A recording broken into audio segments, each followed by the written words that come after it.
Les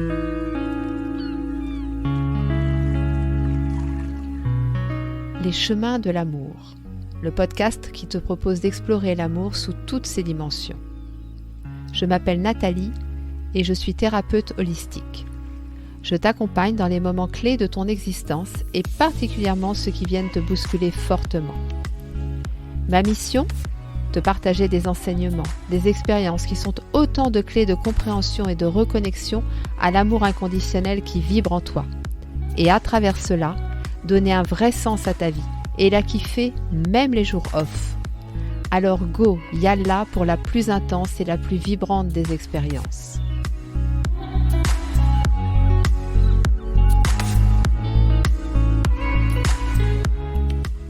Hello, bienvenue sur ce premier épisode de ce nouveau podcast.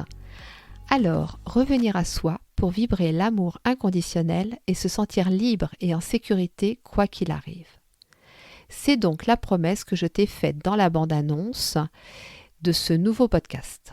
Alors, on est bien d'accord que pour ça, il va falloir que tu t'investisses un minimum. Parce que c'est vrai que je vais te proposer des clés de compréhension, des pistes de réflexion, mais qu'il va falloir ensuite que tu passes à l'action. Mais ne t'inquiète pas, je serai là pour ça. Alors, qui suis-je pour te faire une telle promesse ?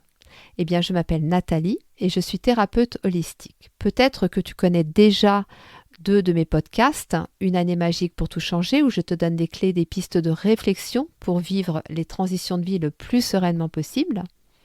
Et puis, Néophime, raconte-moi une histoire, où je te partage des passages de vie de personnes inspirantes, connues ou inconnues. À côté de ça, j'ai eu 1000 vies dans lesquelles j'ai pu expérimenter une multitude de situations tout aussi incroyables les unes que les autres. Alors, entends par le mot incroyable, enthousiasmante, touchante, excitante, mais aussi douloureuse, effrayante, perturbante, déstabilisante.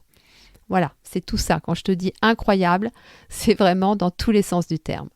Mais, ce qui est top, c'est que toutes m'ont apporté des enseignements puissants et précieux.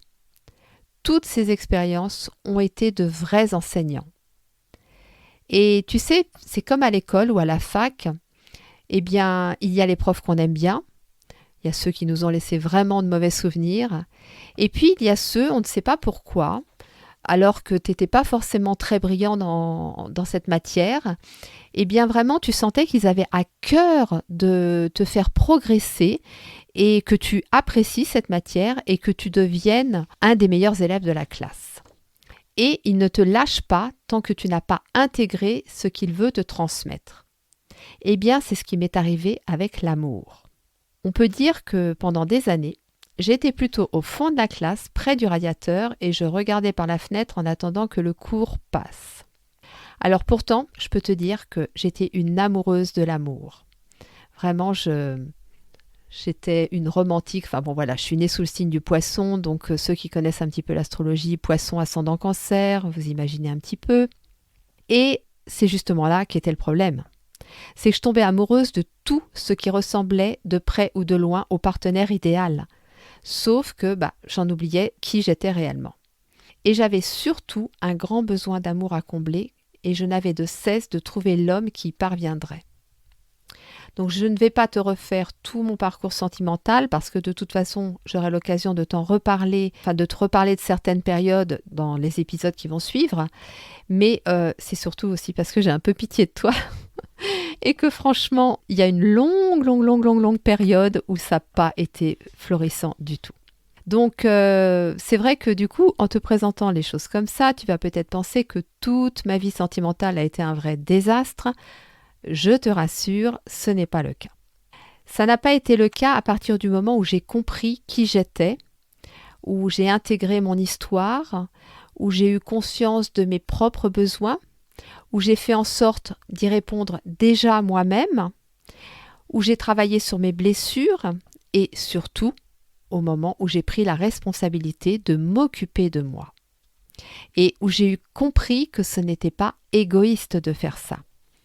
Alors c'est vrai que ça, je le dois, entre guillemets, à une personne merveilleuse qui m'a permis de m'ouvrir à l'amour inconditionnel que je portais en moi depuis toujours sans le savoir. Alors quand je dis je le dois, ça veut dire qu'en fait notre relation est venue mettre en lumière des zones d'ombre. Bon, là jusque-là, rien d'exceptionnel, mais notre lien en fait a été le facteur déclenchant pour que je fasse ce travail sur moi-même. C'est-à-dire que déjà pendant la relation, j'ai pu prendre conscience de mes blessures, j'ai pu travailler dessus, et puis quand la rupture est arrivée, là ça a été vraiment très très très intense. Donc c'est vrai que ce lien a profondément bouleversé ma relation à l'autre, mais aussi et surtout ma relation à moi-même. Alors je tiens quand même à te dire que cet amour inconditionnel dont je te parle, tu le portes toi aussi en toi, mais tu ne le sais peut-être pas. Parce que tu as peut-être du mal à comprendre ce qu'il est vraiment et ce qu'il peut t'apporter. C'est vrai que quand on parle d'amour inconditionnel, souvent on imagine ça comme quelque chose d'inaccessible, réservé à certaines personnes très spirituelles, mais franchement ça n'est pas le cas. Et vraiment pour moi ça a eu un impact très concret dans ma vie quotidienne. Mais je vais te reparler de tout ça au fil des épisodes. Alors revenons-en à mon cher enseignant l'amour. Quand il a vu il y a 6 ans que je me décidais enfin à suivre ses enseignements avec un peu plus d'assiduité, il aurait pu se dire « Cool, la petite Nathalie se décide enfin à s'intéresser à ce que je lui raconte depuis des années. » Sauf que non. Il a dû considérer que le temps pressait et que toutes ces années que j'avais passées à ne pas écouter ce qu'il me disait, eh bien j'allais les rattraper. Parce qu'il avait un plan pour moi et qu'il n'y renoncerait pas. Et ça, je l'ai bien compris sur toute l'année qui vient de s'écouler. Du coup, depuis 6 ans, je suis en stage intensif. Donc l'intensif, ça a de bons côtés parce que ça vibre fort et moi j'adore ça. Et c'est vrai que au niveau relation, ces 6 années ont été très très très intenses et je vais t'en reparler après. Mais par contre, il y a la contrepartie, c'est les épreuves avec des moments très très très challengeants. Et là, depuis 1 an, je peux te dire que je suis passée en classe de perfectionnement et que je n'ai aucun répit. Je vis l'expérience et je dois l'intégrer, la transmuter immédiatement. On peut dire en quelque sorte que j'alchimise H24. Donc concrètement, ça donne quoi depuis 1 an ? C'était la rupture après une déroute financière, une nuit noire de l'âme. Ça, si tu connais pas, je t'en reparlerai aussi. C'est pas super confort. Un travail sur ma complétude. Pareil, j'en parlerai. Et des retrouvailles avec mon amoureux avec qui nous avons une relation aujourd'hui non définie. Alors je peux te dire que avec tout ça, j'ai appris plus de choses sur l'amour en 1 an que dans toute ma vie. Et quand je parle d'amour, je ne parle pas d'amour entre 2 personnes. Enfin, ça en fait partie si tu veux, mais je te parle surtout de celui que je cherchais à l'extérieur et qui finalement était là à l'intérieur et attendait sagement que je me reconnecte à lui. Je te parle de cette part divine qui est en nous et qui ne demande qu'à vibrer, qu'à rayonner. Alors du coup, c'est possible que tu me dises pourquoi c'est si précieux. Pourquoi se trompe-t-on quand on va le chercher en priorité à l'extérieur, puisque les 3/4 du temps, pour pas dire plus, c'est ce que nous faisons. Pourquoi revenir toujours à lui quoi qu'il arrive ? Quel est l'intérêt dans tout ça ? Eh bien, moi, j'ai envie de te dire que l'intérêt, c'est que déjà, que c'est lui qui va t'apprendre le plus de choses sur toi, sur la vie. C'est pour moi notre plus grand enseignant. Tu vois, c'est le prof principal en quelque sorte. L'autre raison aussi, c'est qu'il est partout. Il est partout si tu regardes bien, si tu es attentif. L'amour est en chacun de nous. Il est en chacune des choses qui sont autour de nous. Il est dans la nature. Il est partout. Il est dans tout ce qui est vivant. Mais moi, j'aurais envie de dire aussi dans tout ce qui n'est pas vivant. Pour moi, je le perçois dans toute chose qui m'entoure. L'autre chose aussi, c'est que c'est quand même une source de bien-être et d'évolution incroyable, quoi. Je peux dire qu'aujourd'hui, oui, il y a des moments où je suis encore pas au top du top. Hein. J'ai des moments de spleen, des moments de fatigue, des choses comme ça. Mais je le sens là, en fait, tout le temps en moi. Et même si certains jours, ça va pas suffire, tu vois, à ce que je me sente au top du top du top, mais je vais me sentir quand même en confiance. Et je vais accepter la période d'inconfort parce que je sais justement que cet amour, à un moment donné, va être plus puissant que les contraintes, que le quotidien pesant, que ces choses-là, quoi. Ensuite, c'est une source d'énergie très puissante. Et ça, c'est pareil. Au moment de la rupture, j'ai eu une baisse d'énergie énorme. Et en fait, ce qui m'a permis de tenir physiquement, c'est cet amour auquel je me suis connectée. C'est cette part en moi à laquelle j'ai réussi à me relier. Et c'est ça qui m'a donné, alors parfois c'était le minimum vital, mais c'était quand même précieux. Et d'autres fois, c'était waouh, ça me permettait, si tu veux, d'être dans une forme exceptionnelle, d'être dans la créativité, d'être dans l'action, de faire plein de choses, d'être dans la joie aussi. Donc c'est vraiment une source d'énergie très très puissante. Et puis voilà, pour finir, tu l'as compris déjà à travers tout ce que je viens de te partager, ça rend la vie beaucoup beaucoup plus facile. Et là, je fais une petite parenthèse par rapport à ma déroute financière. Et d'ailleurs, si tu veux savoir ce qui s'est passé exactement, je t'invite à aller écouter l'épisode du podcast Une année magique pour tout changer. Le titre est Accepter le dépouillement pour mieux renaître à soi. Va écouter cet épisode, tu comprendras ce que j'ai traversé. Mais je peux te dire que le fait de ressentir cet amour en moi, le fait de vibrer l'amour inconditionnel, ça m'a clairement aidée, mais dans des tâches du quotidien. Parfois, c'était des créanciers que j'avais au téléphone avec qui je négociais une solution, un moyen de les rembourser qui puisse me convenir à moi et convenir à ce créancier. Et vraiment, j'étais connectée à ça, quoi. Je vibrais cet amour en permanence pendant tout l'entretien téléphonique. Et ça marchait. Alors c'est vrai que là j'en parle comme quelque chose de, de technique peut-être.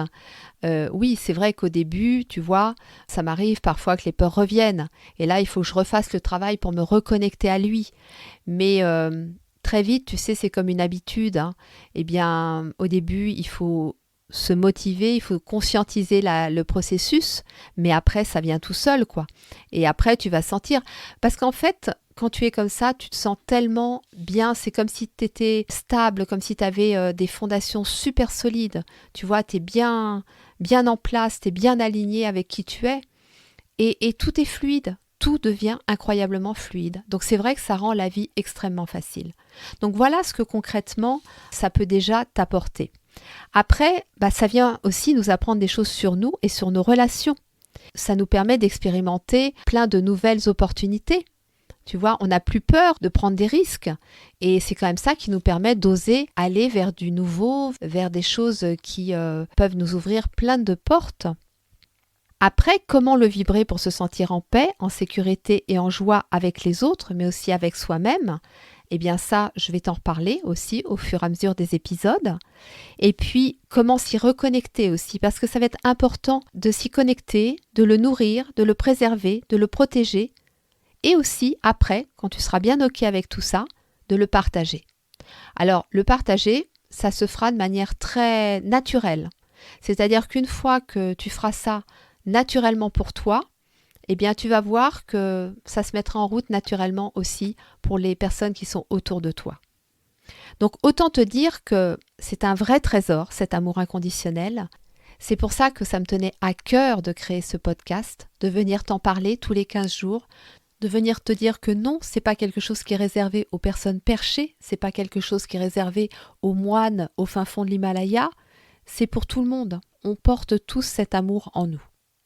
On va aborder plein de thèmes différents que j'ai déjà cités dans la bande-annonce, mais qui sont revenir à soi pour se reconnecter à ses aspirations les plus profondes, parce que ça, vraiment, c'est quand même super important. S'aimer inconditionnellement et aimer inconditionnellement, pas facile du tout, mais possible. Se sentir en paix et en sécurité quoi qu'il arrive, et ça, crois-moi, c'est vraiment topissime. Avoir des relations harmonieuses, le lien que nous avons avec le sacré, la complétude, le couple conscient, notre unicité, l'unité, etc., etc. Tout plein de thèmes qui vont vraiment être reliés à l'amour inconditionnel. Alors, une dernière chose avant qu'on se quitte, c'est de ne pas me considérer comme une experte en matière d'amour, mais plutôt comme une aventurière qui n'a pas peur d'expérimenter. Tu vois, en quelque sorte, je serai cette personne qui passe devant toi et qui débroussaille le chemin. Enfin, les chemins, parce que, à mon sens, pour parvenir à se reconnecter à cet amour puissant qu'est l'amour inconditionnel, il y a une multitude de chemins. Et ce sont tous ces chemins que nous allons explorer ensemble. Donc ce sera à toi de choisir le tien et à moi de te donner toutes les indications pour que le voyage se passe au mieux. Et si tu tombes, je serai là pour t'aider à te relever et à continuer. Parce que finalement, notre seule quête, c'est l'amour. J'espère que ce moment passé ensemble t'aura plu, t'aura appris des choses et on se retrouve dans 15 jours pour un nouvel épisode. Je te souhaite une très belle journée et surtout n'oublie pas de te donner beaucoup, beaucoup, beaucoup d'amour.